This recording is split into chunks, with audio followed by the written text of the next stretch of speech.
Welcome to the Anger Management Podcast. It's episode 2. We're back. We're still alive. Episode 1 has been and gone. Yep. Still no reverb. Still no reverb on the vocals. And I've just had to calm myself for the last 5 minutes because Marcel's had me in such fits of hysteria over a joke he's made about his own people. So is it racist when you're ripping on your own, on yourself? I don't I'm know. not really sure. I wouldn't even go into it because it's not technically my own people either. Anyway, we won't go there. But maybe later. But it's the Anger Management Podcast, episode 2. So thanks for joining us. Those of you who've followed us on social media, Yes. will know we've had some quite positive feedback over the first show. After launching on Wednesday. There's been one overriding question from listeners and viewers, and that is, what is tuppage? Yes. I've had so many messages, so many texts, calls. Andrew, What is tuppage? please tell us. Tuppage is a word that comes from the Cheadle, Staffordshire vocabulary. Oh, right, okay. Ye old English. It's sort of a combination of Stoke and Farmer in Cheadle. Oh, We can have entire conversations using only the word youth in Cheadle. No, seriously. You can Alright, say okay. youth. Youth. Youth. So if you walked into a pub in Cheadle, all you'll do is youth. Hey, youth. Hey, youth. Ah, yes. I don't have to bash That's how it is. But tuppage is another one. Smo is another one. Smo. Smo. It's short for small. Small's a very small word, but we shortened it to smo. So- Right? But smo It's can too also much. it doesn't only mean small, it can mean big as well, right? Oh, That's the of beauty of course. smo. You sure you're not from Yorkshire in a former It life, can mean you? anything, smo can. Big, small, in the middle, So doesn't matter. the question that the listeners are dying to know, screaming at just drink my Spotify milk. right now, or wherever they listen to this podcast, what is tuppage? Tuppage is Cheadle for sexual intercourse. Right. Do you know what that is, Someone owes Liam? me a tenner out there. Do you know right what now. it is? Do you know what it is? Do you need me to explain it? No, it's all right. Don't give me the thanks, Dad, like last time.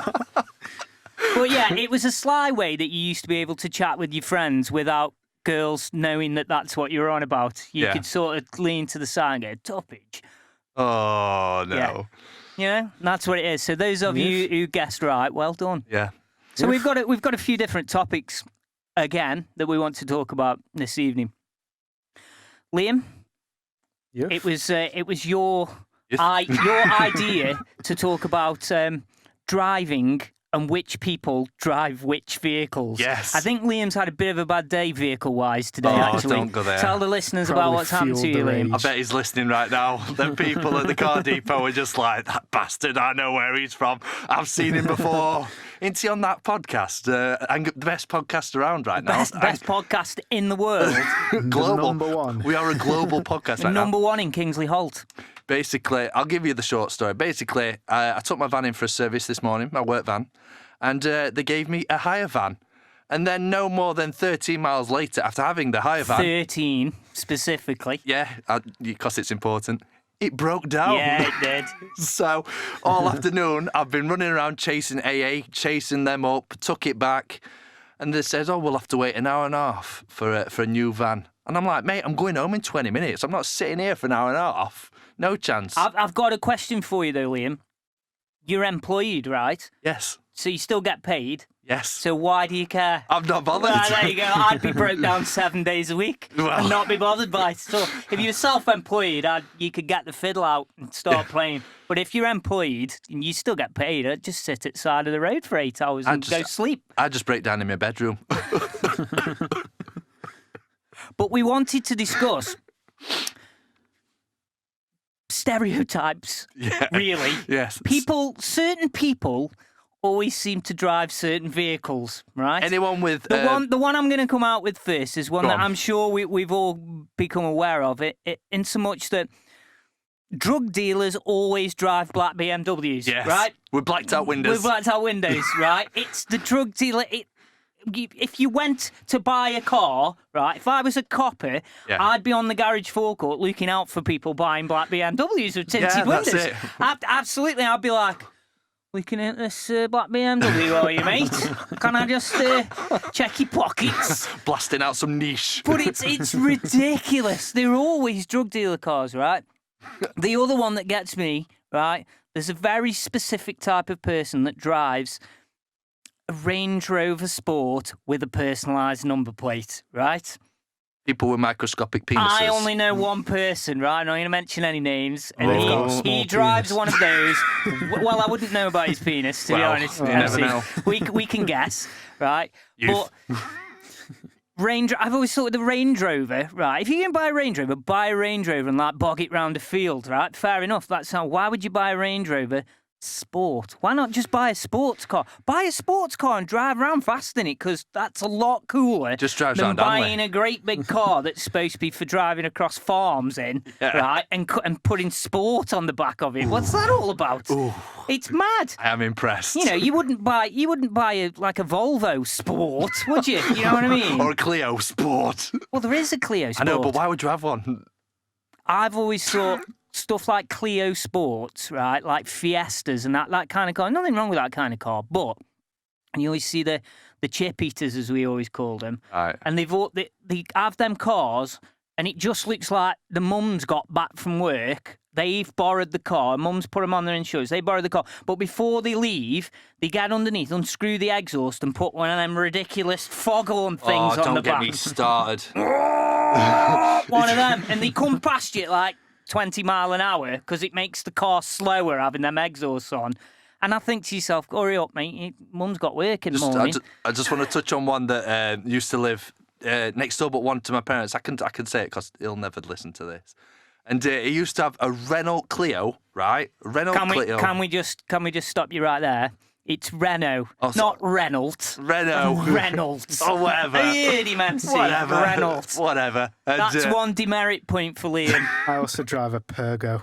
A Peugeot. Reynolds. Tell us the rest of your story. Or a Ford. To be fair, you've done better than the other night on the radio. Oh, Last let's night, not go there. Liam forgot how to read. I just last forgot night. how to talk. My tongue fell You off. just couldn't do anything, could you? At No, all? not all. So You were anyway, struggling with the and. back to my story. Sorry, he had a Clio. Is that technically correct, Andy? Cleo's right, yeah. Right, thank you.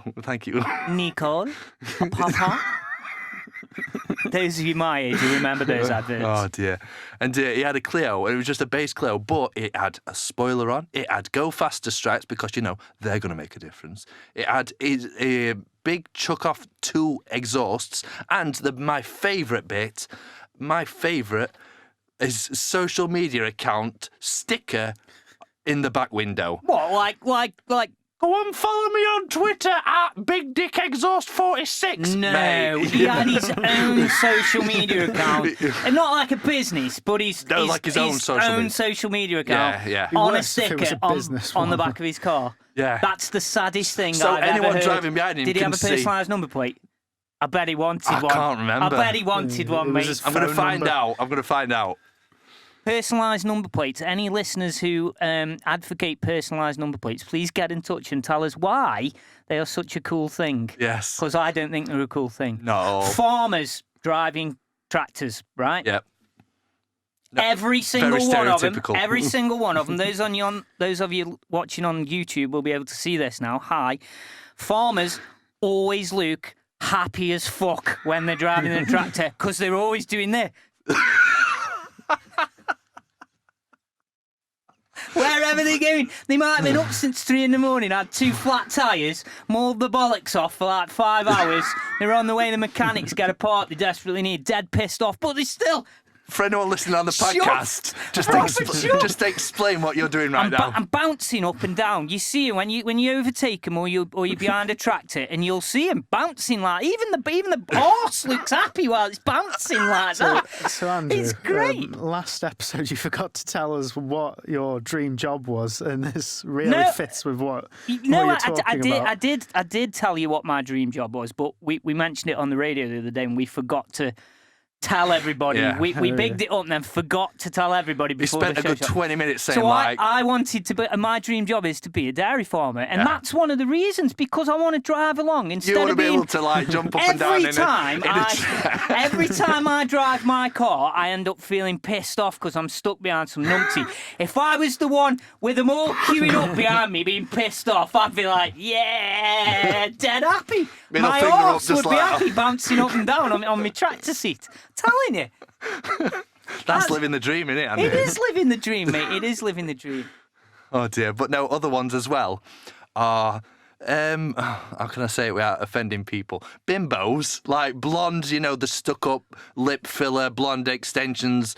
Well, we can tips. say, let's call them rejects. Valley Girls, because I don't think we've got many Californian listeners, No, so we'll exactly. call them Valley Girls for the okay. moment. Yeah. And the Fiat 500. You know, the tiny little Fiat 500s, you know, with lip gloss and window and all. I'm going to get a new car, babe. What are you thinking of getting? A Fiat 500. Oh, yeah, because no woman in the 20s has got a Fiat 500. Just get a Renault. What? Get a Renault. A Renault Clio.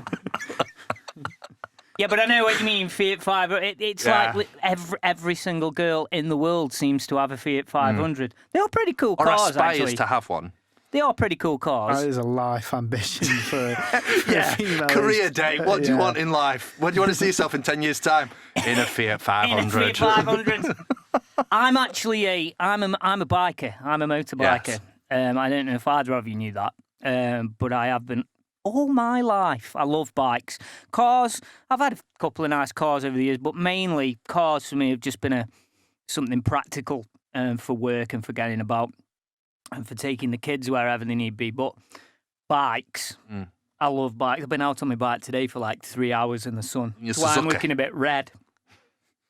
And for me, I think everybody should ride a bike, and then there'd be you'd never sit in traffic. It'd be amazing. Every single time you see a person on their own in a car, if they were riding a bike, there'd be no traffic at all. It'd be fantastic. And bikers are always courteous as well. We're always. You wouldn't know if you're not bikers, right? But you've got the bike rider nod every time you. Every time you pass another bike, you have a quick. Because you're in the know like as a bus biker. drivers. You know something that the rest of the world doesn't. We're just in the zone as bikers, right? You know, imagine doing that in a car. Oh, friend. Imagine a bloke in his drug dealing BMW, black BMW, and a farmer passing each other, giving him the nod. Yeah, we know. No, you don't, mate. Leave that to the bikers. Well, they're just jealous, aren't they, farmers?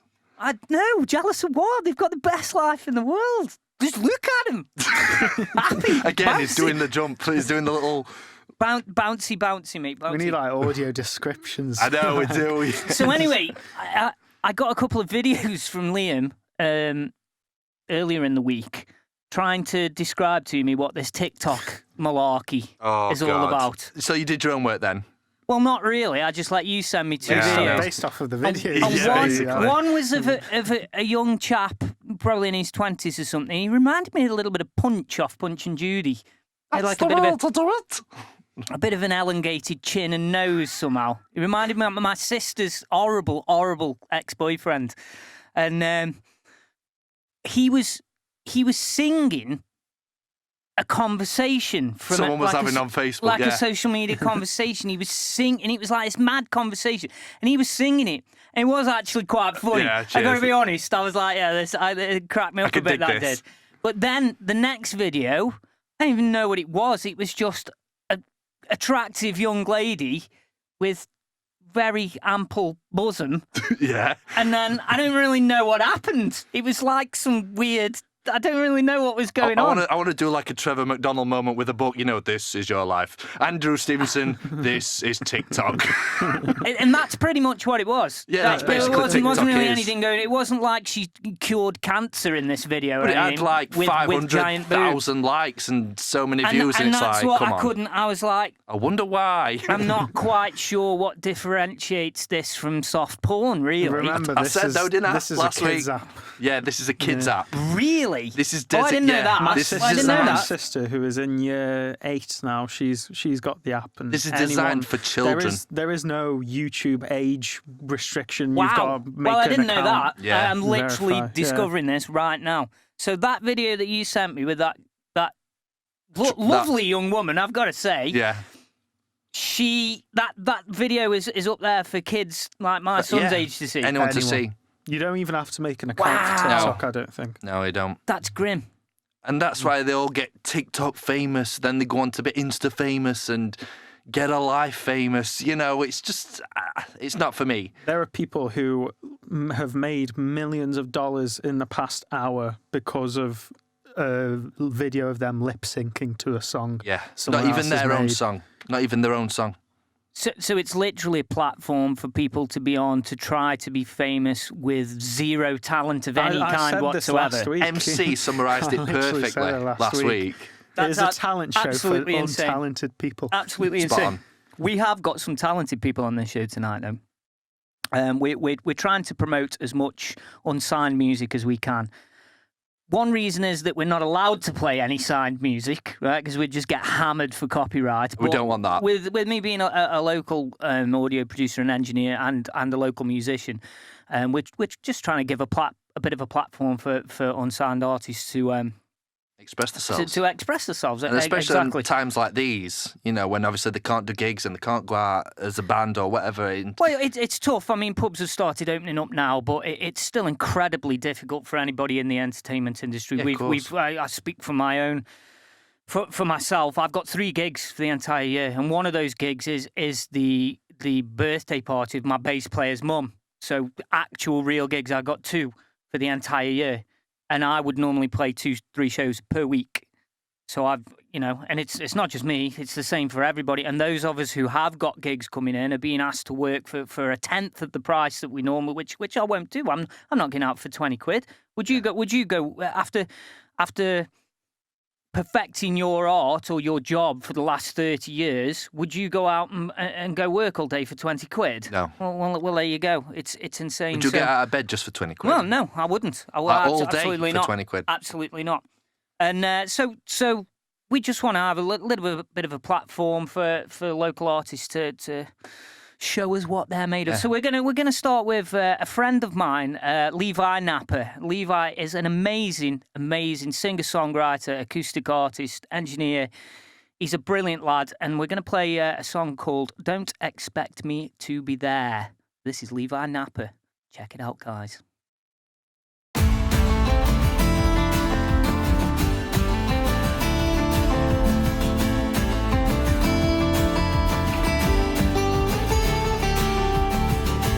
Think about the way you feel. Was it worth it? Did it seem real? Is this the perfect life you chose?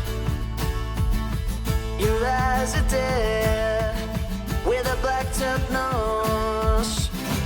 You got it coming. You got it coming. Don't expect me to be there when all comes crumbling down. Don't expect me to be there when you got nobody else around.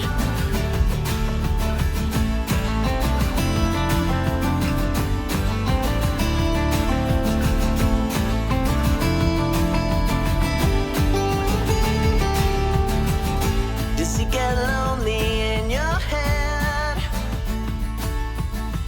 with all your thoughts and the things you said? Is it all driven to a close? You've lost it all and you're on your own. You had it coming. You had it coming. Don't expect me to be there when all comes crumbling down.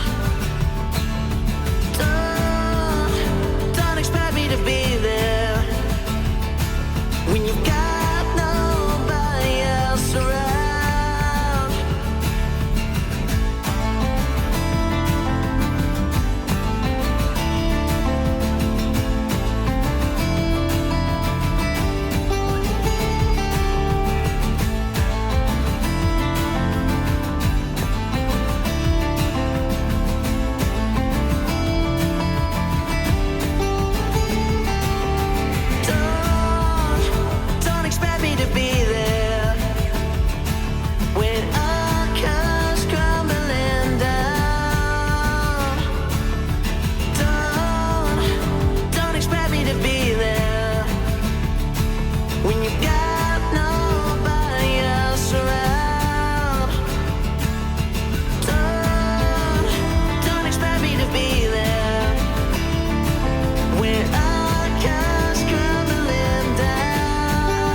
That's Levi Nappa. Don't expect me to be there. It's a cracking tune. Yeah, I thought it was like great. that. I think that was cool. I did cheat a little bit and listen to it earlier when Levi sent it across to me. And for me, it's like a up-tempo Liam Gallagher. Yeah. I think Yeah, it's, I think that's it's great. the best way to describe it. He's a very talented guy, Levi is. I have a lot to do with his dad as well. Derek, shout out Derek if you're listening. And just another one of the fantastic musicians we've got in the local area. Check him out live, guys. Yeah. Anybody who gets a chance, he's on Facebook, he's on social media. Levi Nappa, check him out. He's brilliant. Beautiful acoustic guitar as well. Yes. Very chilled, very like chilled. I could listen to that just while cooking or something like that. Just driving along in the sun. Yeah, that's it. Don't expect me to You're be riding there. on your bike. Yeah. You know I'm a tractor. Jumping up and down. I'm bouncing again, everyone. It's a proper bouncing beat. The tempo's good for it. I wanted to talk about injuries. Oh, God. Funny injuries, serious injuries. I've had a lot of injuries in my life. I've never been a sick person. I've never had illnesses, but I've had some horrific injuries in my time. Football, skating, falling 50 feet through a roof and nearly dying. I've had some proper ones. I've shown you some of the scars before, some of the great big scars. But I wanted to discuss funny injuries that I've seen over the years. I'll start with one of mine. It wasn't funny at the time, and I'm glad they managed to fix it, else I'd have never ended up playing guitar. I was only 7, and I was with my friend Matthew, and it had snowed, and we'd been out playing in the snow. Yeah. And we come in, we got a drink, and we were going to go, this is how good, we were good kids, right? Back then, in the 80s. Good kids. We were good kids. You were good kids. Right, so listen, what we were going to do, no, I'm not joking here, right? We were going to put our stuff back on, go across the street and shovel the old people's driveways so they could get out of their houses, right? I was only 7, little kids. So anyway, freezing cold. I've been out in it for like 3 hours. You don't feel it, do you, at that age? So I'm at his back door like this, and I'm leaning on his door, putting my wellies back on. And Matt comes out, shuts the door, like, get me welly on like that, and I'm like, I've got my glove stuck in the door. So I'm going, pulling on me like that, and I'm like, and all of a sudden, this wave of pain hit me, and I was like that, and I opened the door like that, I pulled my glove off, and the end of my finger came off in my glove. Look, Liam, look. Oh, man. Look, I can see it. That. Yeah, the end of my finger came off in my glove. Oh, that's and, nice. That was so grim, mate, right? And I went in, I went into the kitchen, and I was screaming like, like and I remember Matt's mum came in, and she was like, and I think she put like peas or something on the end of my finger. And Matt's older sister came in and fainted in the kitchen. Right? It was just like splurting everywhere. But anyway, I got up to the hospital, and they managed to sew it back on, as I've just shown you there. Oh yeah. And that's me fretting hand. I'm right-handed, so obviously I play the guitar with the left hand as my fretting hand. Just think, if they hadn't got that sewn back on, I would have had a lot tougher time being I love how you did like the hand, on the guitar. Hand down there. Bare claw. I'd have had an hard time.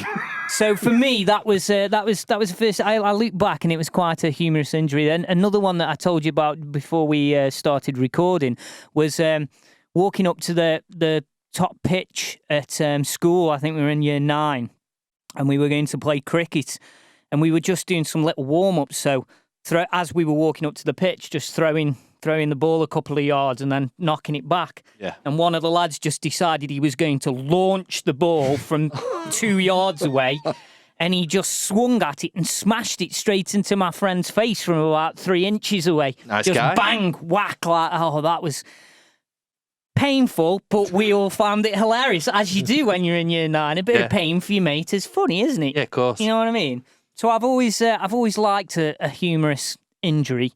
Even some of the ones you see in football from time to time. I mean, it's nothing funnier than the ref getting a ball in the nuts, is there? Let's be honest. It's the biggest cheer in football. Yeah. Way. Way! Or when the floodlights go out. Way! Or he drops his flag.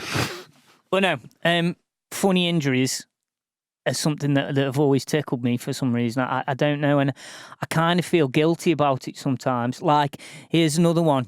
When people fall over right? People fall over in the street, or you see people stumble. You laugh Just a first. little stumble, and you can't help yourself but laugh. that little snigger where you get like that, and you just really want to say, "All right, mate, enjoy your trip." You know what I mean? That's weather down there. Yeah. But some injuries. Some injuries, like when you see athletes like pull a groin or something, or like serious injuries in football and stuff, they're not really funny. But I think as long as the person hasn't had some serious repercussions from it, then you can't help but sort of. Stop it! You're making me laugh. Whoa! Why am I Yeah, because making... you're starting to laugh, then I'm going to start to laugh. You try to say it with your serious face, Have either of you had any injuries that you would either think were funny? Or maybe not funny at the time, but if you told us now, we'd think they were funny. Well, I broke my ring finger, my scaphoid. I actually thought you were going to say your ring then. I broke my ring. Is that even possible? I broke my ring finger. Yeah. Look at you when I said that. My scaphoid, which obviously is the bone that connects your thumb to your wrist. Obviously. And my elbow, all on my right arm. No injuries. At the same time? No. Oh. But throughout my life, I've never broke anything else in any other part of my body except on my right arm. Right. So, and my mates will be listening to this, and my mate Chin will be listening to this, so we'll laugh at this. Basically, on my 21st birthday, we went at just to pubs, like there were me, two mates, and a lass, and like we're all mates, and she got a bit worse for wear, right? So me being the gentleman, Worse for wear from drinking. Yeah. So me being the gentleman that I am, I helped her up, put my arm around hers. She put her arm around me, like linking arms. Then next thing you know, she clenched onto my arm, fell backwards, and that's how I broke my scaphoid. So me trying to be a gentleman ended up with me breaking my hand. Wow. On your birthday. On my birthday. That's proper sound, that Happy is. 21st birthday, Liam. That's proper nice going, that is. I got a friend who, let's just say he was being over vigorous with a lady friend one time, and there was a snapping of a banjo string. Oh. Yeah, but the worst thing is when he went to the hospital to get it stitched back together, it was done by the mum of a girl that we all know. Yeah. No. Yeah. You couldn't write it. Yeah, you had to have it done. I won't mention names or anything, but he had to have it done by the mum of a girl that we all know. Oh. Yeah, man. What about you, MC? Any bad injuries so far in your 17 years, MC? I haven't lived long enough to have terrible injuries. I broke my pinky finger once when we were, I think this must have been around like year 6 primary school, so my last year of primary school. And it was just like me and some mates walking around the field, and out of nowhere, one of the guys from my class comes up from behind and like rugby tackles me onto the ground, and somehow I land with all your finger like fingers that? pointing away, except for my pinky. So I landed like that, and it was broken. I only got sent home afterwards because we were changing for PE and we were going to be playing football. I could fill an entire podcast with the injuries that I've had. Yeah, but you're like the bionic man, though, aren't you? To be fair. When I had my bad accident when I was 19, I had over 50 breaks just at once. We can make it better than it was before. It's insane. But if I discount them, I've had over 50 broken bones just on other occasions. It's nuts. So is this mainly through like skating or motorbiking? Mainly, a lot of them through football. When I was younger, I just accident prone all the time.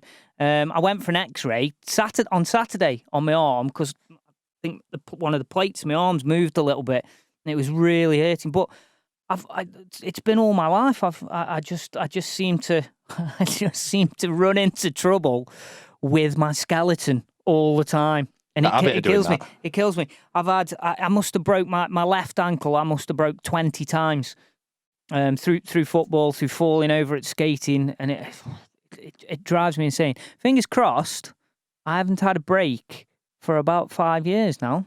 Touch wood. Yeah, Well, but I have. we can change I've that. been taking. Dead menacingly. We can change that. I've been taking it steady in my advances. I suppose it's mainly because now I'm waiting for surgery on my back.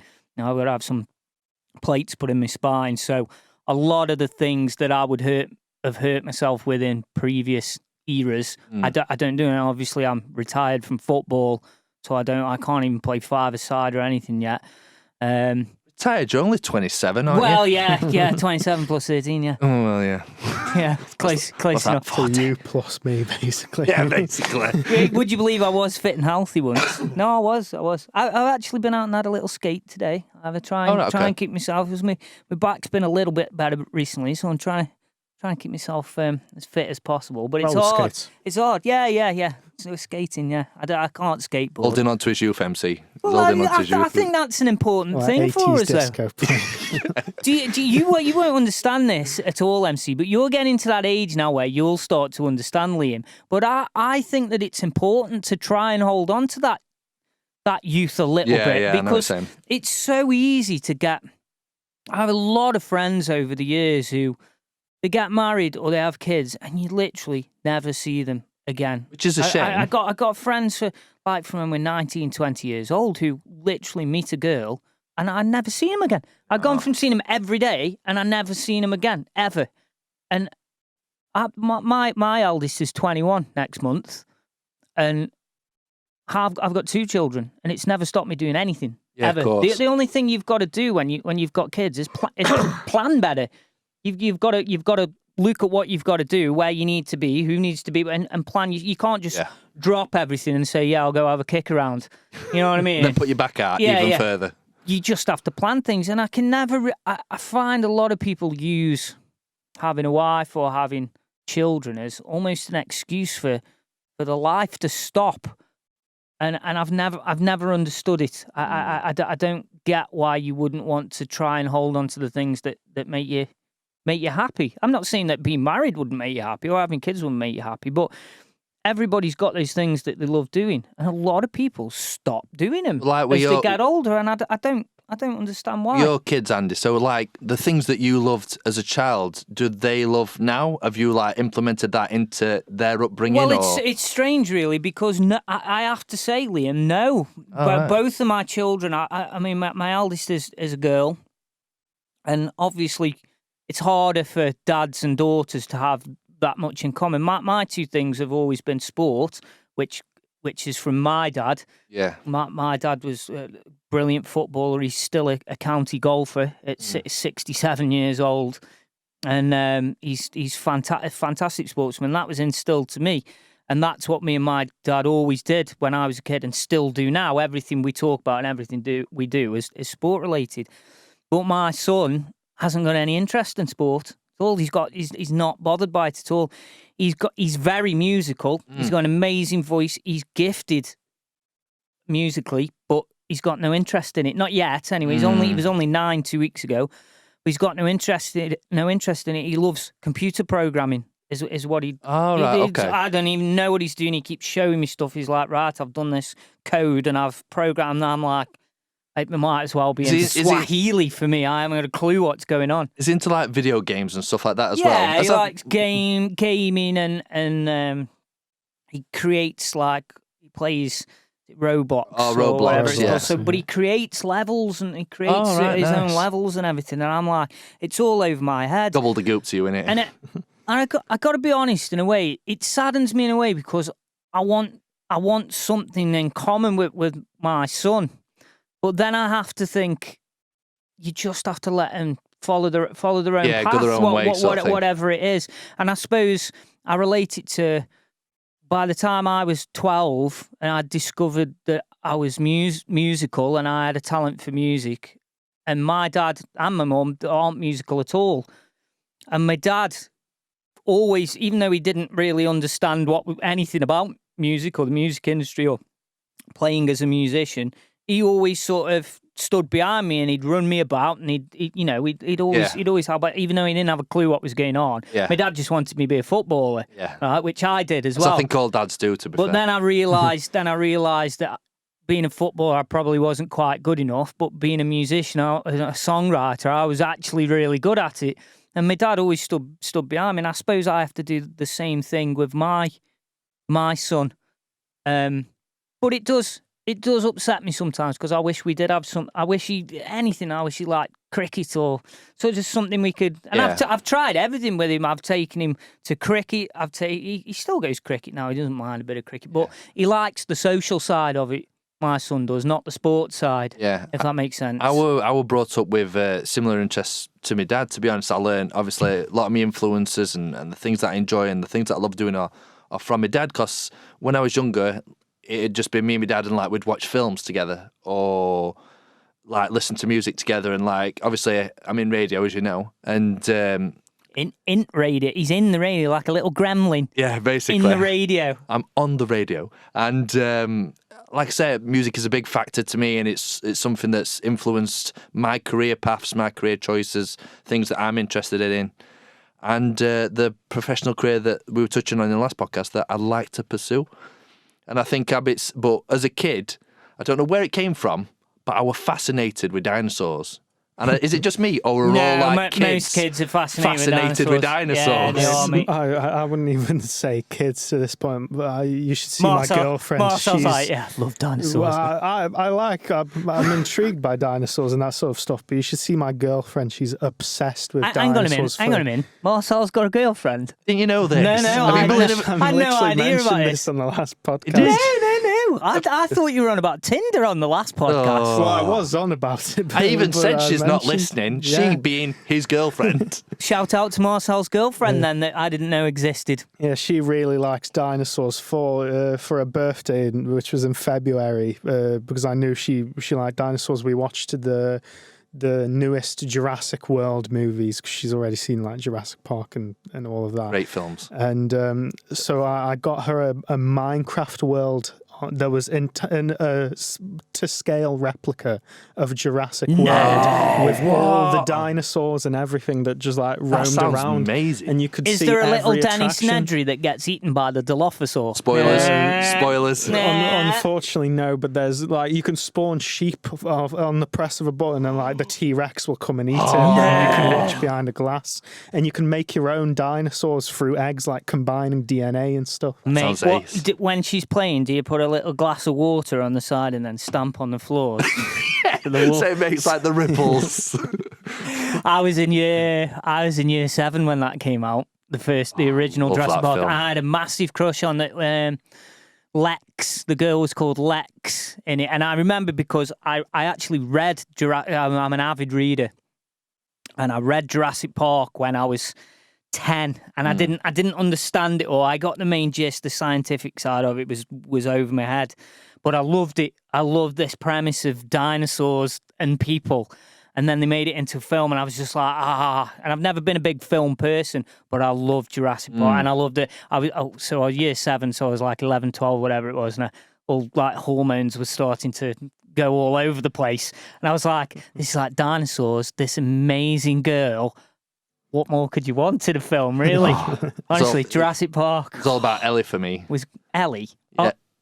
Who's Ellie? Dr. Grant's girlfriend. Oh, Ellie, right, yeah. But wouldn't you have been like 5? Yeah, basically, yeah. But still, a man can dream. Early starter. Early starter there.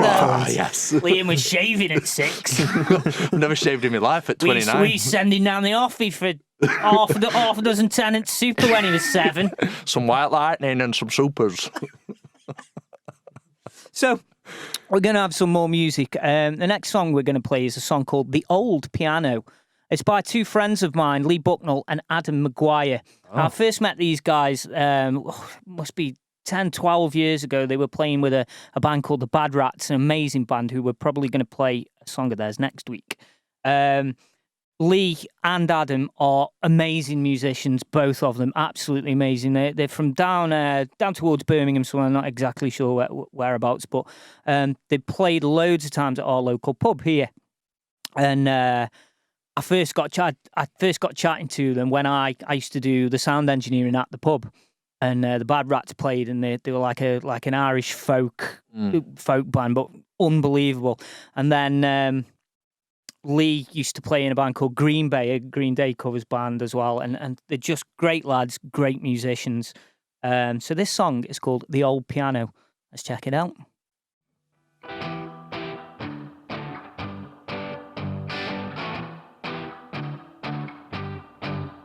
Going down that lonely road to the only place I know where the drinks are cheap and a good time's free, and I go dancing on my own, playing on that old piano, singing songs that only I know, to an empty room, singing out of tune. I think I'm slowly dying alone. Don't leave me on my own for too long. You don't know what I'm capable of in hell, neither do I. And no one's ever walked this crooked 500 miles before, but I'd walk 500 more just to spend another night by your side.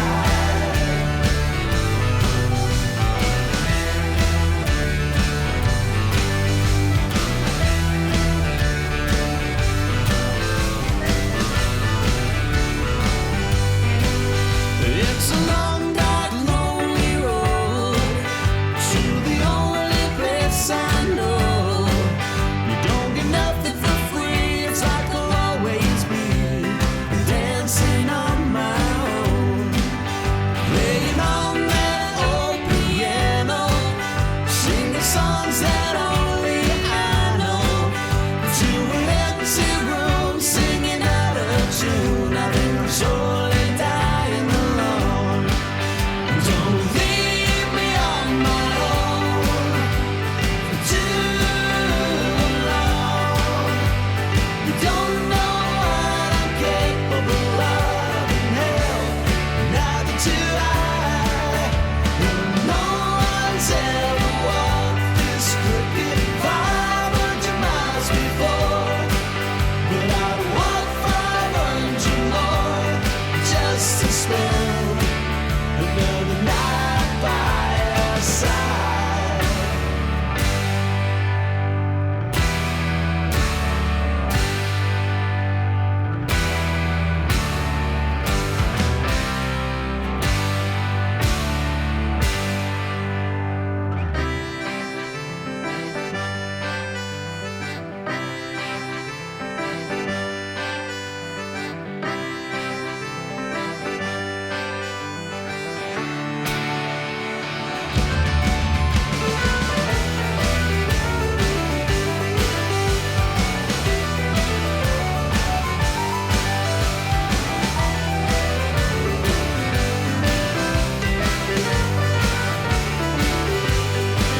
It's a long, dark, lonely road to the place I don't wanna go.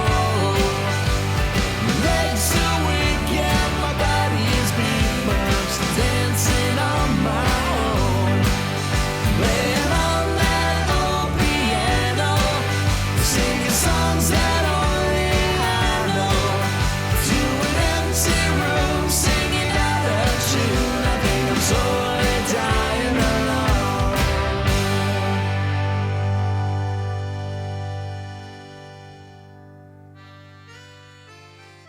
Beautiful. Beautiful. Absolutely beautiful. That was Lee Bucky and Adam MacGuire. Felt like I was by the seaside then listening to that. I was on holiday, definitely. Yeah, I know. On my tractor going down by the pier. It's like a holiday free lions almost like. It's a fantastic song. Again, Coming Lee home. Bucknall and Adam MacGuire. Again, they're on social media. They're on Facebook. They're on Twitter, Instagram, all the rest of that jazz. The blurb, as Andy calls it. The blurb.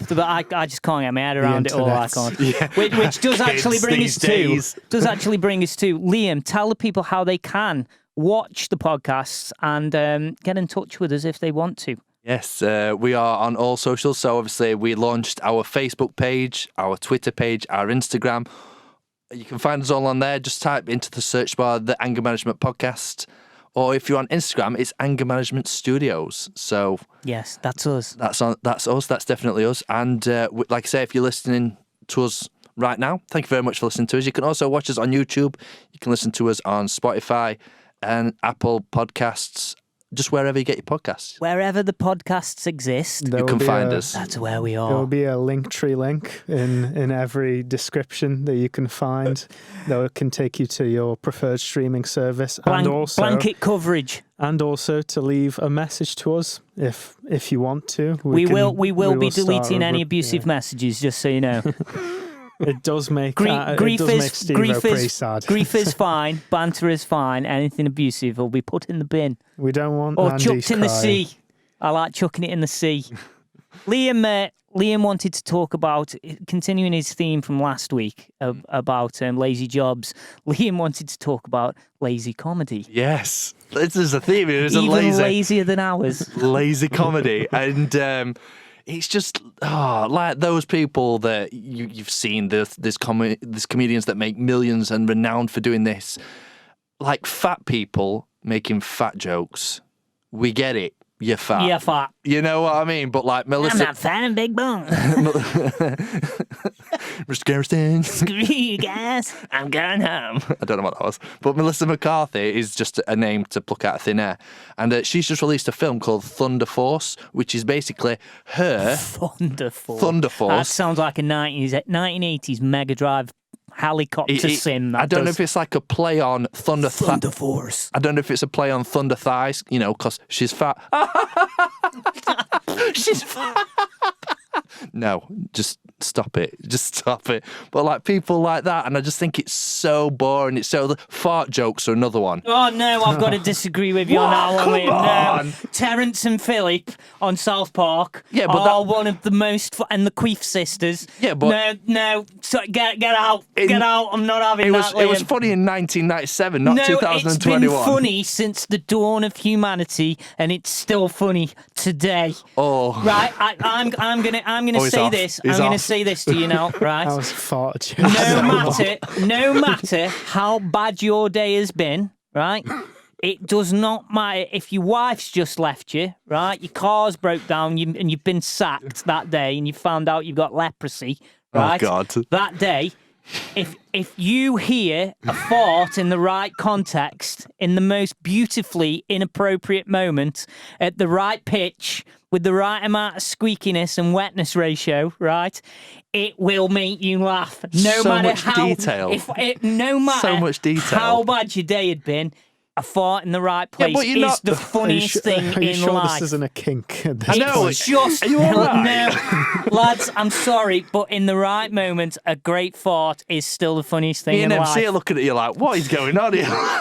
Yeah, but you're right. Okay, so let me paint the picture, right? You're in it for right now, for example, while you're talking... The listeners. If it was a great one with like a tearing bedsheet, this is the thing. Those of you on YouTube can see. He's laughing now, just talking about it. Liam is cracked up. At you? He's Look cracked how up. passionate you are. Look how passionate you I are am about this. passionate. Andy's going to be on farts. analysing the waveform of farts in a second now. Like, Look at him, he's gone. When we used to have band practice, when we were young teenagers, in the first band I was in, we used to practice in the chapel up the road here, right? And my friend, I won't mention his name because he might well listen to this. And he's one of my very best friends, still is, right? He's an absolute legend. And he used to be able to do what we christened the fart trick, right? He could fart at will. This is where this fascination with farts has come from, MC. He could suck air into his bum and then fart at will, right? But we took it to the next level. It used to kill us. We took it to the next level. So at band practice, when we'd had a biff and that, right, we were a bit chuckly. Oh, yeah. Right? So we'd mic his arse up, right?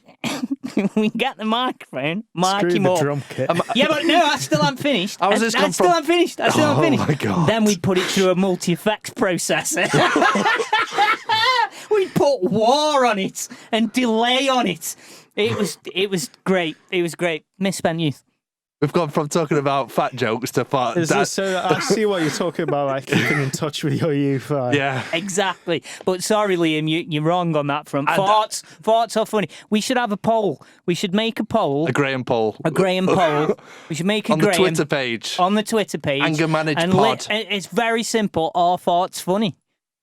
No. Let us know, listeners. Please let us know. Episode, we'll tally up the votes and we'll see who's right and who's wrong. Liam is in the camp of no. I'm in the camp of they are the funniest thing in life. Like it was MC casting votes. It was in the funny late 90s and early 2000s. It's still funny. We're now. in 2021, Andy. Come on.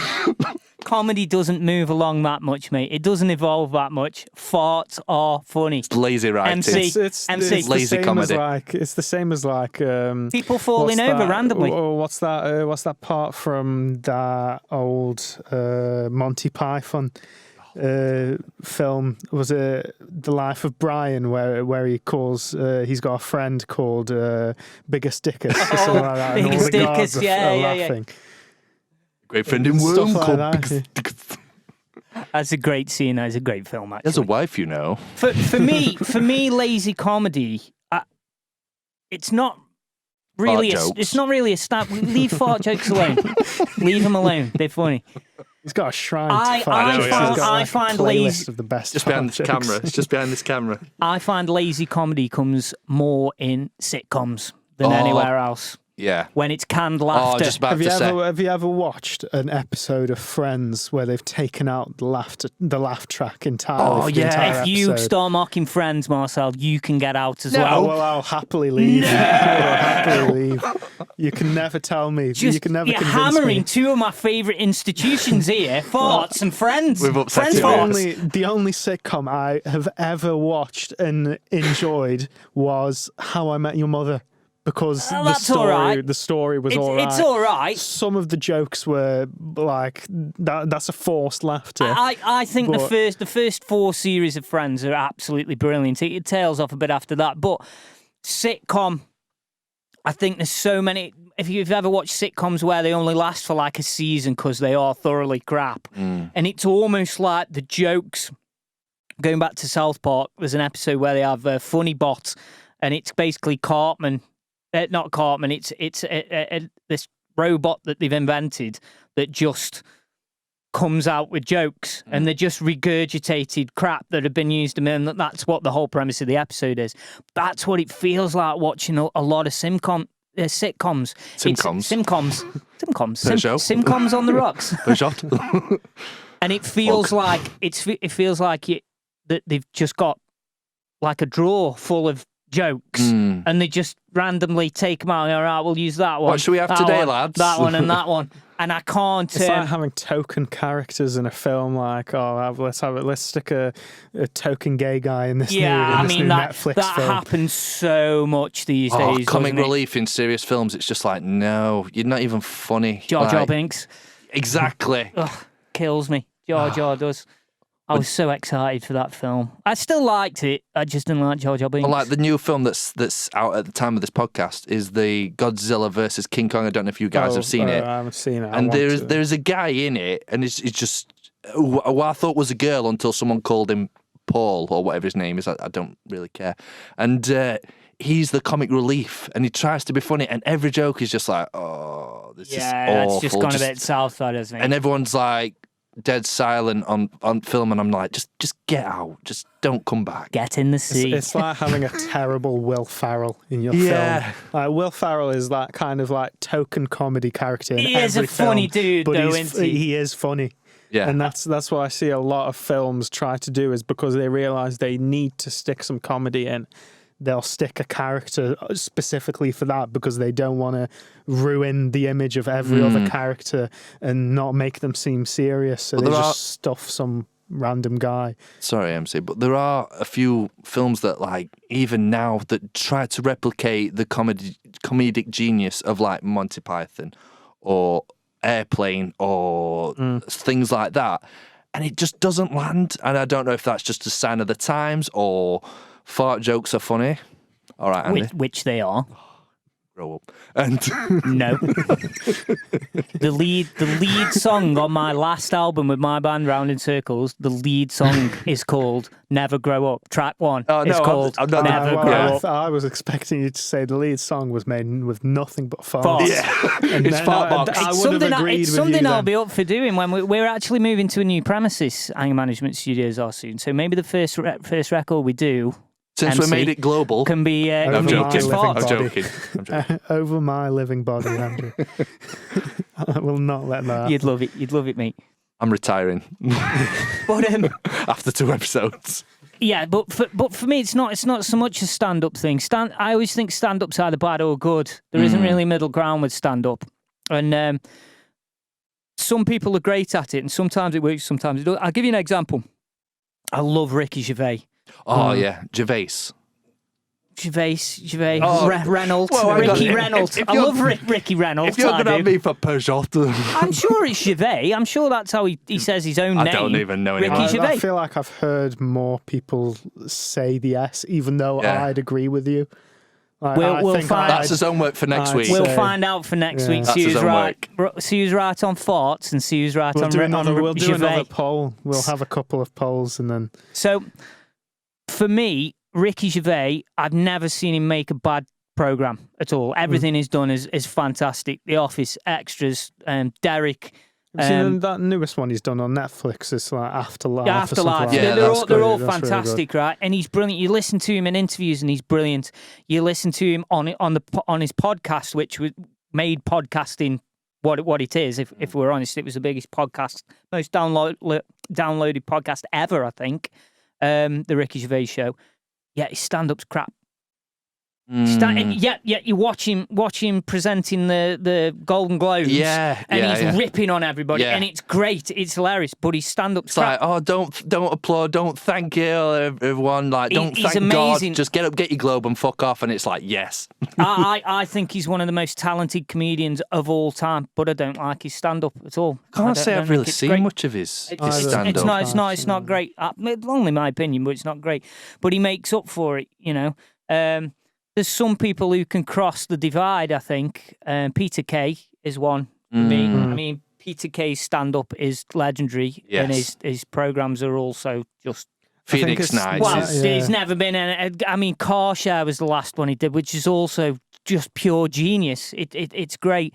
But, yeah, lazy comedy for me, I usually apply to sitcoms rather Yeah, I than can see what you're stand-up, saying. I can see what you're saying. Like say, programs such as Friends, The Big Bang Theory is another one that does that, and the canned laughter. And it's I just, almost feel it irritates me when I'm almost teed up to laugh at a specific point with sitcoms. It's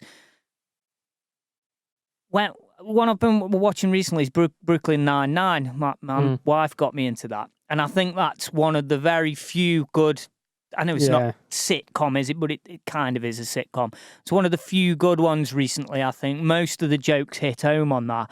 But my friend Paul said the other week the reason for that is because the characters are my age. And so all the references you get. are for my group, the Teenage Mutant Ninja Turtle references and that kind of thing. They're for my age group. The So Backstreet pretty much Boys. everyone Yeah. hits home. Yeah. Even when he has the little blonde tips put in his hair, and it's like, yeah, that's what we did in the 90s, Yeah. you know, and everything hits home somehow. But I just find a lot of sitcoms very, very wooden and just too, I know they're scripted by Yeah. nature, but too scripted where you're at, it's almost like a bloke tapping you on the shoulder and going, right, laugh, right, stop laughing, Laugh Now again. laugh again. Yeah. now stop laughing. You know, I think some comedies and some sitcoms and that try too hard. You know, they'll someone somewhere is getting paid thousands of pounds, dollars, whatever, to write that script and think this is comedy gold, and then it'll just fall flat on its arse, and you'll watch it and you'll think, I didn't even chuckle. Speaking of trying too hard, I wanted to mention one other thing, a slightly different topic, and it's the coverage of I say untimely, but the saddening death of Prince Philip. Something that we've touched upon on our radio show, Liam. we present a sports show on our radio station, and Prince Philip was a huge sports fan and competitor of many sports. So it kind of linked him well with what we do on our show. And I was very. I'm not a particular supporter of the royals. I do like the Queen, and I do have a lot of respect for the Queen and. Don't mind me, I'm just Prince chasing Philip. a fly. I wondered what you were doing there, and I was quite astounded and saddened to see that over 100,000 people had complained to the BBC, and the same again on ITV about their coverage over the weekend of Prince Philip's passing. And this is something you wanted to talk about, MC. And I thought that it was a little bit too over the top, the blanket coverage. But I sort of thought, well, I can understand. I can understand it, and I can't get why so many people would be that offended by the coverage of the passing of a member of the royal family that they would bother to write in and complain about it. And it quite saddened me. Whether you like Prince Philip or you don't, he's still somebody's husband and somebody's grandfather and somebody's father. And for me, someone's son. I found quite a lack of respect. You don't have to like him. If you don't like him, then just keep your mouth shut. It's fine. You don't have to. I saw some quite questionable posts on Facebook as well, and from people. And I just thought, you know what? If you don't like somebody, just have respect for the people that are suffering from him passing. Right? He's still the head of a family at the end of the day. He's the main man of the royal family. So just let everybody grieve. You don't have to get on there and start saying he's this and that. If you think he is, that's fine. It's not a problem. But you don't have to. You don't have to make a song and dance about it. I think you've just summed it up perfectly, to be honest, Andy. Like you say, fair enough. If you take the title away from him, if you take all the glitz and glamour away from him, like you've just touched on, he's still someone's dad, he's still someone's son, he's still someone's granddad, and he's still a person at the end of the day, and they've lost a loved one. She's lost, like obviously the Queen's lost her husband of many, many years. I suppose I look at it, if somebody passes away that I'm not a particular fan. I mean, I was never a Jeremy Corbyn fan, right? I'm not a. I don't know the guy, so I don't know him personally, but I've never really liked his approach to politics. That's just me. I'm not saying I'm right or I'm wrong. If he died tomorrow, I wouldn't be on Facebook calling it from the rafters and saying how great it is. I'd be like, well, I didn't agree with his politics, but he's somebody's dad and he's somebody's husband, and he's just a bloke at the end of the day. Just because I don't agree with him politically, I would never then start berating him and saying he's this, that, and the other just because I didn't agree with him. And I that's just one example off the top of my head, that is. And I can't abide these people who seem to get pleasure in somebody dying who they don't like. Do you know what I mean? It's like they've got nothing else better to do. Yeah, it's like just keep it to yourself. If you don't like him and you're glad he's dead, then just keep it to yourself and let it pass instead over. of plastering it all over social media, just let the man, But this was something you wanted to talk about, MC. Sorry, I'm smashing the studio to pieces. Something you wanted to mention, MC. This was your topic. Well, yeah, because it also kind of annoyed me with the link that was made with the app that we mentioned, TikTok, and the coverage of Prince Philip's death on there. And it made me quite sad that so many people were using that as a platform to make jokes about his death. And it wasn't just on that platform. I knew personally people who posted publicly to also make jokes, but that's just people posting to friends, and I kind of it's not anything big. It's not like a lot of people are going to be seeing that. Maybe 100 or so people will see that, but if they don't think anything of it, then it doesn't matter. But these people making jokes on TikTok where it's anyone can get 50,000, 100,000 people viewing the post that they make is instantly going to mean that there's people agreeing to that. for example, in the comments, and it just made me really sad that people were essentially milking a person's death like that to just make for views jokes and likes. for views. I think there's the flip side to that as well, which I'd noticed on Facebook. When Prince Philip retired from public life a couple of years ago, I was saddened by it because I always liked the fact that, rightly or wrongly, he would always say what he thought. Yeah. He was one of the very last public figures who would he put his foot in it sometimes and said things that even I was like, I probably wouldn't have said that, Phil. But he said it, and he said what he wanted to, and I appreciated that about him. And when I came to his defence a couple of years ago, when he retired from public life, I was called every name under the sun by people for defending him. And I noticed a lot of these same people on social media, when he passed away, were the first people to R.I.P. Oh, isn't it so sad? And I'm sitting there thinking, and you were the people who were saying he was a Nazi and a racist and a homophobe and all that. And again, it brings us back to what we were on about last week, where it seems like social media it's just toxic, and it's become literally about saying whatever will garner you the most attention, whatever the current flavour of the week is. That's what you will say, and that's the side that you will take. And I didn't mention anything about it because I thought it was quite a raw subject when it had just happened. But I wanted to say to some of these people, I wanted to actually go back through the posts from a couple of years ago and go, well, that's what you said when he retired from public life. Is this you? So is this you or is this you? Yeah. Or are you just saying whatever the flavour of the week is? Because that's what it normally is. You will say or do anything that gets your attention. It's literally like there's no such thing as bad publicity. Exactly, Marcel. It's just following the trends. Exactly, in a nutshell. Anyway, we're gonna have another song by a band called Stepping Lane.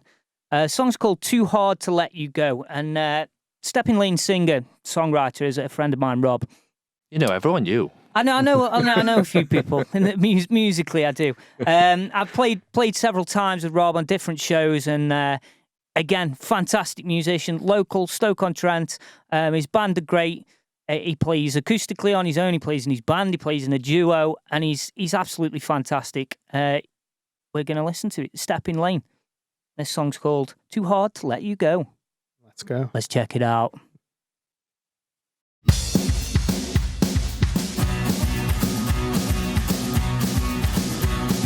Lately, baby, I'm telling you, I said, why was it so wrong? I was just so in love with you. What am I doing wrong? I tried and you tried. We tried to grow. Let me now, don't upset me now. Too hard to let you go. Lately, I can't justify. Why are you with me? I have said for so long before. Why are you with me? I tried and you tried. We tried to grow. Let me now, don't upset me now. Too hard to let you go. I said too hard to let you go. I said too hard to let you, too hard to let you, too hard to let you go. Said that I came out to cry for you. You said to me, go back home, let me be. Too hard to let you go. I said too hard to let you go. I said too hard to let you, too hard to let you go. Could you be the one for me? I said, how do you feel now? I can see that you could be the one to take things slow. I feel and you feel, we both tried our best. Let me now, don't reject me now. Can't believe that you left. Lately I can't justify. Why are you with me? I have said for so long before. I said, why are you with me? I tried and you tried. We tried to grow. Let me now, don't upset me now. Too hard to let you go. I said too hard to let you go. I said too hard to let you, too hard to let you, too hard to let you go. Said that I came by to cry for you. You said to me, go back home, let me be. Too hard to let you go. I said too hard to let you go. I said too hard to let you, too hard to let you go. Lately, baby, I'm telling you, why was it so wrong? I was just so in love with you. What am I doing wrong? I tried we try to grow. Let me now, don't forget me now. Too hard to let you go. I said too hard to let you go. I said too hard to let you, too hard to let you, too hard to let you go and say that I came back to cry for you. You said to me, go back home and let me be. Too hard to let you go. I said too hard to let you go. Said too hard to let you, too hard to let you go.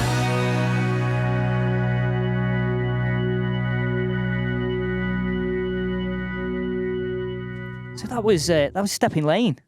Too hard to let you go. Tell you what, Thanks for that, Rob. these songs are quite good tonight. I know. I wanted to sit here and be like dead critical and be like, I like that. I'm not sure about that. But I tell you what, There's far, so much talent in the unsigned music Really good. community. Honestly, and you compare it to the absolute tribe that's professional music, and you listen to a song like that from Stepping Lane, and you think, well, that's better than anything I've heard in the charts for the last 15 years. So, like, if you're listening to this podcast and you like the sounds of that, and you think, you know what, I could put my music on the Anger Management podcast, get in touch with us. Get in touch. That was Stepping Lane.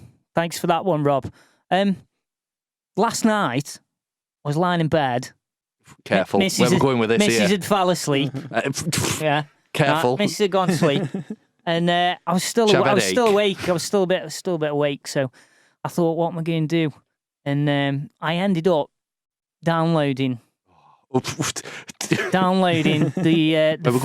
full series of the original Put on. Oh, Thundercats. oh, right, okay. And I was way off. And it got me thinking, what is the greatest kids' TV cartoon of all time? And my definitive answer is Thundercats. It's just, it's without doubt the greatest theme tune I've ever heard. Not just of kids' TV, of any TV ever. It's the best theme tune. It's unbelievable. Unbelievable. That is a tough one. And there was a few that I had in mind as contenders. Transformers was great. Yeah. Robots in disguise. Yeah, of course. He-Man and Masters of the Universe was also great. But for me, it was definitely Thundercats. I used to have a Lion-O sword. Give me sight beyond I got it for sight. Christmas on my birthday or something. I used to walk around with, like, in the dark, wait till it go dark, because it had a little glow-up eye of Thundera. And then I'd go out into the street and run around in the dark going, Thunder, Thunder, Thunder, Thundercats. Oh. So hang on. So this was when I was 19 as well. I always thought I was the nerd in this group. You were doing to this last week. I did. For my 18th birthday, my mum got me a lightsaber, a green one, a Luke Skywalker green one. And we got back. We've been up the Highwayman. If any local listeners can remember the Highwayman up at Threatwood. And we'd been the Highwayman for my birthday. It was a Saturday night.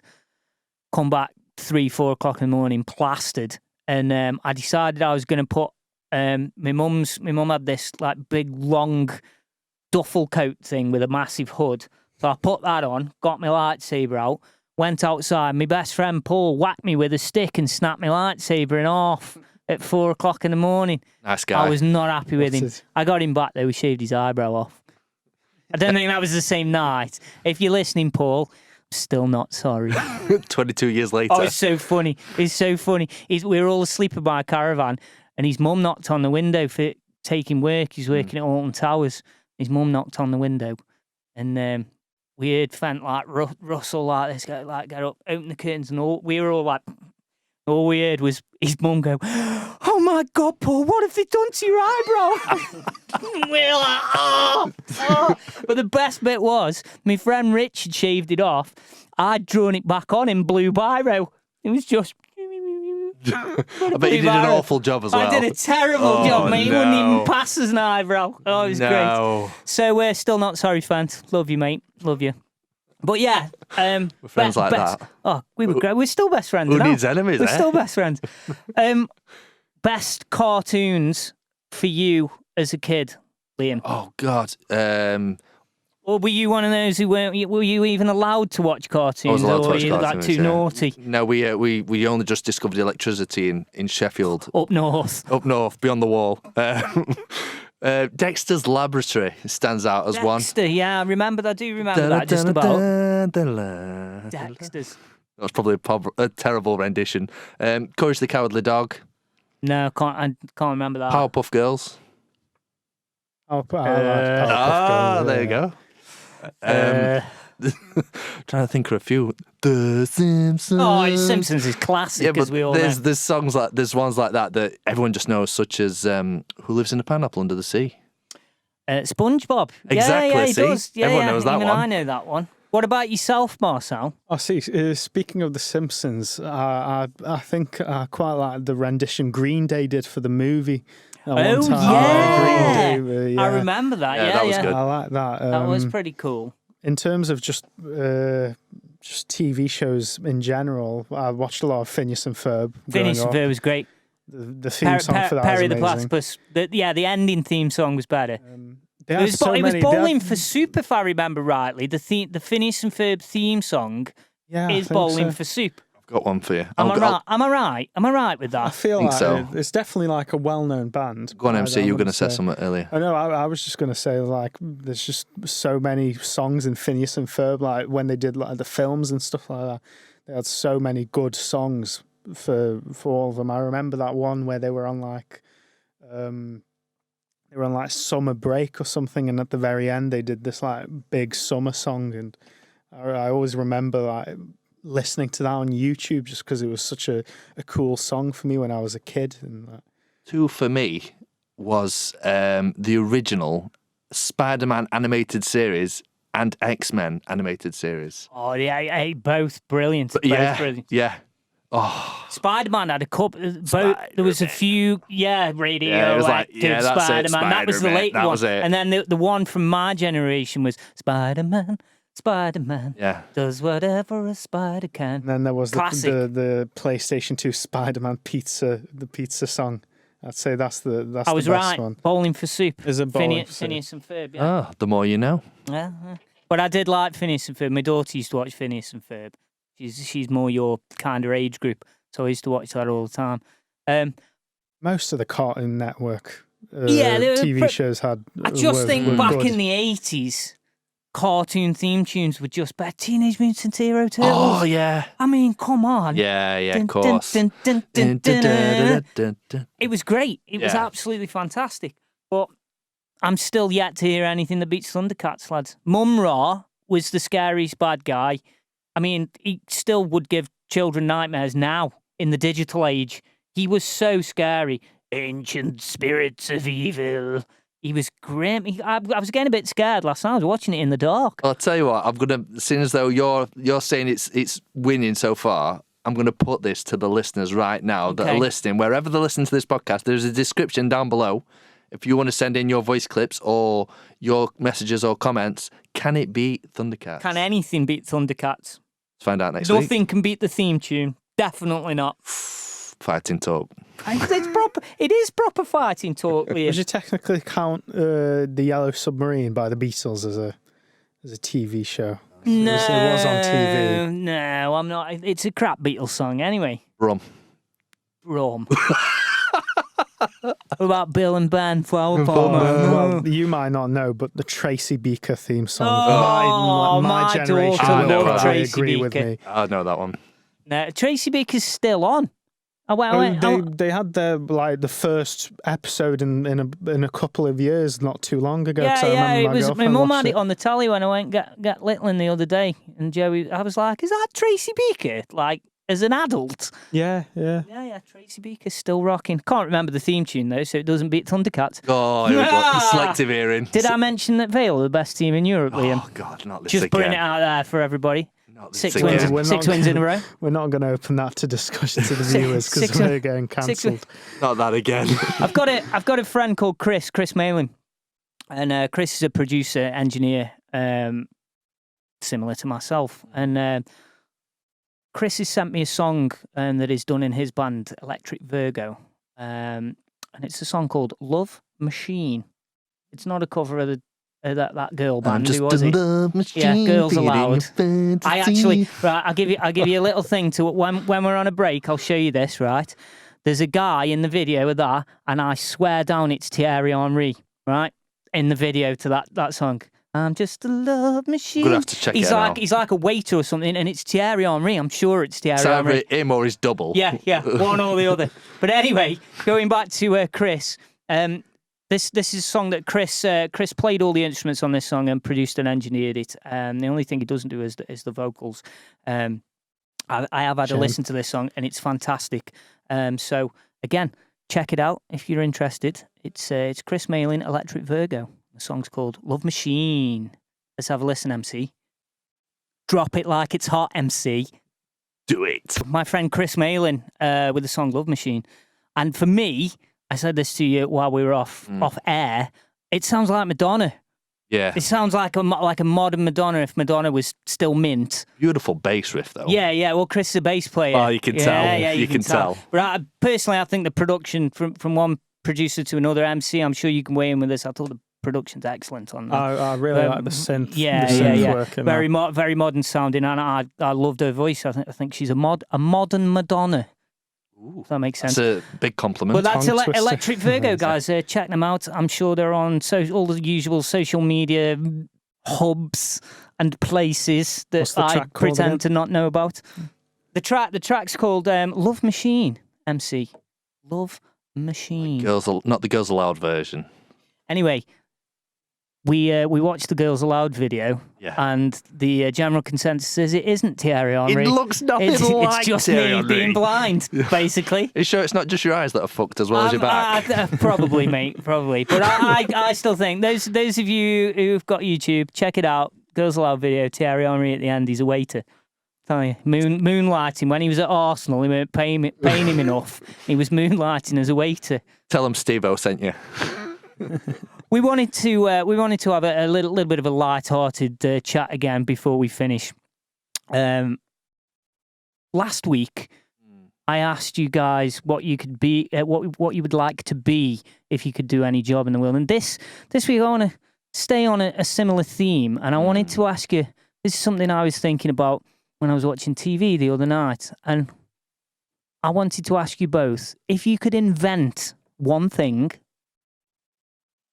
Just one thing. Anything at It all.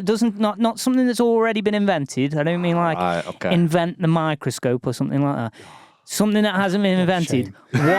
What would you invent? Because you could invent something that would be awesome for yourself, or something that would be awesome for another group of people, or all of mankind, or whatever. Let's see what it would be. What would you invent if you could invent one thing? Well, I already know it's boring, but No. Tell us, MC. It'd help everyone. It's not going to be something like a self-rolling cigarette or something, is it? Definitely not. Something I mean, rubbish. I mean, it'd get rid of the people that smoke, and okay. I wouldn't be against that. But Okay. Genocide for smokers.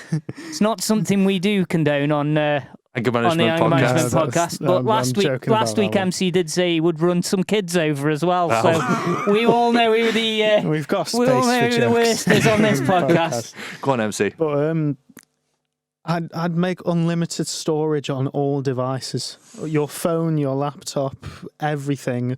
You don't have to worry. And So none you of this could- so it'd just cloud be infinite storage. None of this cloud storage. I'd want a laptop that will never Slow down. Do you Slow think down. that is something that we will invent, that mankind will invent at I some don't think point? it is possible based off of how physics and electronics work. I don't think it is. We'll definitely reach a point where there's a lot, but as hard drive spaces increase, so will the files that we have to store. The photos are going to be higher resolution, so exactly. there'll be higher space taking up. So do your you WAV think files do you think we're in a will go up. position now where that is going to be a direct correlation? So are we ever going to have much more storage per se? Because let's say we have 1 million terabyte hard drives, but the files that we're trying to save are exponentially bigger. So will it be any different than it is now, where you've say got a 2 terabyte hard drive? That's the exact same thing that happened with the very first computer. Exactly. You had 2 megabytes of space on the world's So- biggest Yeah, floppy computer disks, ever. didn't So they? do Yeah. we pretty much have as big a storage as it's ever going to be in relative terms? Well, It's expanding all the essentially- time, though, isn't it? Like, obviously, space in computers and stuff like that. Like, technology is advancing at a significant rate, and like MC's just touched on, the first computer might have only had a 2 megabyte space hard drive or whatever. I don't really know. And a floppy. And a careful. Whereas now, Let's not talk about personal problems on the, on the podcast. he's got that one in. He's got it in. Digging the ribs there, MC. I like it. I like it. Digging on your wife last week. Digging on you this I know, week. yeah. So, So where would you be on the moving swiftly on. where would you be on the invention front, Mine's Liam? dead boring. I don't even know if this has been invented, but because Well, if it has been invented, then you'll have to I'll come have up to with think something about else. it. I'll have to go We'll to you let and then you I'll know. have to come back. But He's not. Oh, I'd invent the wheel. shit, come back to me. Joking. Obviously, like everyone has pets, like cats, dogs, budgies, squirrels, rabbits. You know, my mum has a rabbit. Tigers, lions. Oh, watch that tiger documentary. Finally, that What, bloke's nuts. Tiger King. They're all nuts. They're all completely nuts. Oh, there's every one of them in that Carol program. Baskin. What is that all about? I couldn't, for the first half a dozen episodes, I wouldn't believe it was real. I thought it was some kind of scripted madness going on. But it's true, isn't it? Yeah. It's true. Nuts. Sorry, Liam. Getting back on track. I Killed me, that did. Since that what you were saying last week. Getting back on track. There we go. He's like so obviously if you have a cat or a dog and you get covered in air, you I was could going to say a flint, like a roller. What are those things called? come back to me, Andy. Well, it's like, right, okay, I'm getting to it. So you take your clothes off that's covered in cat hair, chuck it in washer, you put this liquid in, and it dissolves all like the cat hair, Dissolves the dog cat hair? Yeah, so then your clothes come out and they're not covered in cat hair. No spending time with roller and tape trying to get it off. It comes off and it's like there's no cat or dog hair on it whatsoever. I mean, I will say that is, as a pet owner, cats and dogs, no squirrels, No squirrels or rabbits. I will say that is a mint invention. Whether it's what I would choose if I could only invent one thing. Oh no, Liam. but that's just one that like Well, a normal at this person, moment in time. if they had a genie with one wish, you would do something like end world hunger. Yeah, or I'd something. probably have something a little bit better. I'm going to put mine out there as something that's a bit better, right? That I really do think could, These are all change copyrighted humanity. ideas as well. So no. if we wake up in morning and JTF are selling, Yeah, they need Unlimited to storage hard contact our drives. lawyers straight away. yes, So mine is, I'm a big science fiction fan, right? Love me Gonna science invent fiction. God. I know what you're going to say. I would invent faster than light travel. Oh the, no, the hyperdrive, as it's called in Star Wars. I thought you were going to say like a lightsaber, but a real life the one. warp drive, as it's called in Star Trek. But Yeah. how would that? That's what I would. That's how would that what I would help invent. us if it was? Well, so, it probably so help in us. your, in It your probably way, help us in a few million years when the sun explodes Yeah, and but we we'll all can, be and we dead. can all move. But I'm just saying, in the way that you're saying, you're inventing the actual. Are you inventing the ability to travel like that? I'm or are you just inventing. I'm because- inventing. Let's say because the if I- engine. I don't know how it would Yeah. work, but I'm inventing the engine, the faster than Okay. light engine. Because I'm saying, like, you could invent light speed. in the Halo universe, it's called the Shure Fujikawa drive, right? It's basically a light speed engine to make you go faster, make your ships go faster than light. And for me, I think that would change everything. I should Would know that change really. everything. I should know that we're having a gaming podcast. Cheeky There little you plug go. there. See what I There did you there. go. What's Right. it called? 3 Lives Gaming Really? on YouTube. Check it out, guys. it out. We'll put some links in. Yeah, We'll if put you some want. links in, yeah, If you want. definitely. I've only got 8 subscribers. We might have 9 or 10. I know, fingers crossed. Speaking we of, speaking of links, you made the studio quite smart, didn't you? yeah. I was trying to prove a point, okay, guys. If right? that's what you're going to call it. Farts were funny, right? And everybody laughed. Oh, wait. No, they didn't. You laughed twice. You laughed when it happened, and No, then when I had to open no, the I door, didn't. you both laughed again, I and you're didn't. still laughing now, both of you. No, look we at weren't him. laughing Look at with him. you, we Look were at the laughing camera. at you. Look at Liam. He's cracked up. Look at him. And Marcellus, both of them laughing. Farts are funny, guys. This has been the Anger Management Podcast, episode 2. Oh, You've been dear. listening to me, Andy Stevenson. Me, Liam Simcox. And me, MC. We'll check you out for episode 3 next week. We might be in a new venue. We having a guest next week? We have. We've got the Pastures new. mighty Christian Poole. He's going to come on, talk with us. He's a bit of a conspiracy theorist, Chris is. He's got some interesting things to talk about. Not one to be missed. He's also the best Exciting. musician that I've ever met. He's amazing, absolutely amazing. So we'll good. get Chris on next week. It's going to be Sounds fun. good. So thanks for listening, everybody. Yeah, thank you very much. Check us out on YouTube. Please subscribe. Yeah.